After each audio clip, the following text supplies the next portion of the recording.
Hello, what is up mga tol? Magandang araw, panibagong video tutorial na naman. Sa araw to mga tol, ipapakita ko sa inyo or ituturo ko sa inyo kung paano nga ba mag-wiring ng malabig bike sound effect ng ating mga motor. Tara mga tol, hindi natin patatagalin, simulan natin. This channel contain educational purposes only. Magsisimula tayo sa stator mga tol. Yung ibang mga wire niyan mga tol, huwag nyo nang pansinin yan.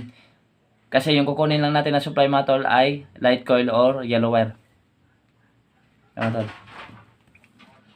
Bali, sa light coil mga tol, dito tayo kukuha or yellow wire, dito tayo kukuha ng supply para masupplyan natin ang ating on-off switch. Kukuha tayo sa light coil, yellow wire, kukuha tayo ng supply papunta sa ating switch. Kaya ang ating switch nagkakaroon na ng standby supply.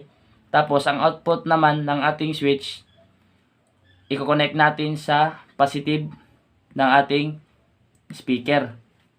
Tapos yung isang pin ng ating speaker mga tol, automatic ground na yan. Bali ganito yan mga tol. Kukuha tayo ng supply from yellow wire galing sa stator, nagkakaroon ng supply. Tapos pag inon natin, magdidikit yung wire. Kaya magta-travel yung ating positive papunta sa ating speaker. Kaya nagkakaroon ng tunog. Bali, kaya tayo kumuha sa light coil mga tol. Kasi dito talaga dapat kukuha ng supply para sa ating speaker. Kasi itong light coil mga tol na yellow wire galing sa stator, ito yung converted na 12 volt na AC.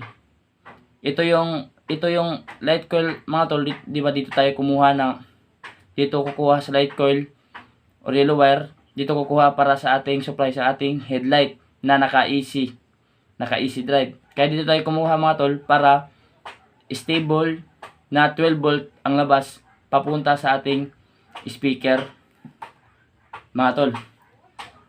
Tsaka pala mga tol, pwede kayo gumamit ng mas mataas na wattage na speaker mga tol. Pero wag nyong ilampas sa 1,000 or mas mataas pa tol, kasi maaaring masira yung stator nyo or masusunog mga tol. Tsaka pala mga tol, kaya tayo kumuha sa light coil or yellow wire mga tol galing sa stator kasi ito yung sumasabay ng andar sa ating pipe. Bali, pag in-idle natin yung motor mga tol, pag pinit natin, yung pipe natin tumutunog. Pag pinalakas natin, tumakas ang tunog. Pag hininaan natin, humina yung tunog. Bali, ito din mga tol, ito yung ang stator mga tol, may flywheel yan. At ang flywheel naman mga tol, may permanenteng magnet yan na umiikot sa stator. Kaya ang stator nagkakaroon ng supply na AC. Pag pinit natin malakas, lalakas yung ikot, kaya yung supply, magkakaroon ng supply, lalakas din ang supply. Tapos lalabas na at sa light coil, magkaroon ng supply ang ating speaker. Pag pinit natin malakas, lalakas din yung ating speaker. Pag hinaan natin, hihina din yung ating speaker. Kaya nagkakaroon ng sound effect ang ating motor na parang malabig bike na tunog.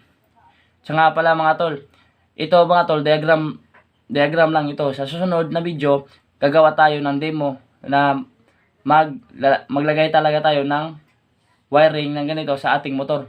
Maraming salamat mga tol, sana may naintindihan kayo sa ating munting video. Huwag niyong kalimutan mag-like at mag-share at pati na din pakihit sa notification bell para lagi kayong updated sa ating susunod na video. Maraming salamat, magandang araw, goodbye, God bless.